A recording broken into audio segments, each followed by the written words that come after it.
ആരും അങ്ങോട്ടും ഇങ്ങോട്ടും ഒന്നും നോക്കി എഴുതണ്ട കേട്ടല്ലോ. ഞാൻ അതിന് ആരുടെ നോക്കി എഴുതാനാ? എന്റെ ക്ലാസ്സിലുള്ളവരൊക്കെ അപ്പുറത്തെ ക്ലാസ്സിലല്ലേ ഇരിക്കുന്നത്, ഞാൻ മാത്രം ഒറ്റയ്ക്ക് ഈ ഒരു ക്ലാസ്സിൽ. പിന്നെ ഞാൻ ആരുടെ നോക്കി എഴുതാനാ? അവരെല്ലാരും ഇപ്പൊ അങ്ങോട്ടും ഇങ്ങോട്ടും നോക്കിയും ചോദിച്ചും ഒക്കെ എഴുതുന്നുണ്ടാവും. അമൃതയും കണ്ണാപ്പിയും ഒക്കെ ഇപ്പൊ പിങ്കീട് നോക്കി എഴുതി പാസ്സാവും. ഞാൻ മാത്രം ഒന്നും എഴുതാതെ ഇങ്ങനെ വായി നോക്കിയിരിക്കും. ആ കണ്ണാപ്പി എങ്ങനെ ഈ ക്ലാസ്സിലാക്കിയിട്ട് എന്നെ പിടിച്ച് അപ്പുറത്തെ ക്ലാസ്സിൽ ഇരുത്തി കൂടായിരുന്നോ? സിലബസിന് പുറത്തുനിന്നുള്ള ക്വസ്റ്റ്യൻ ഉണ്ടോന്ന് പോലും എനിക്ക് ക്വസ്റ്റ്യൻ പേപ്പർ നോക്കിയിട്ട് മനസ്സിലാവുന്നില്ലേ. ആ പിങ്കി ഈ ക്ലാസ്സിലുണ്ടായിരുന്നെങ്കിൽ അതെങ്കിലും ഇപ്പൊ മനസ്സിലാക്കാൻ പറ്റിയേനെ. അയ്യോ ദേ ഇവരൊക്കെ കോപ്പി അടിച്ച് എഴുതുവാ, എനിക്കിത് സഹിക്കാൻ പറ്റുന്നില്ലേ.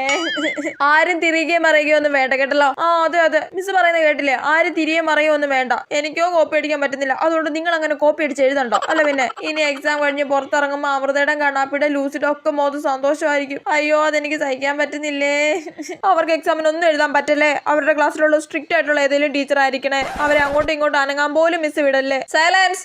ഈ ക്ലാസ്സിലെ ആൾക്കാരെയും കോപ്പി അടിക്കാൻ വിടല്ലേ ദേമേ.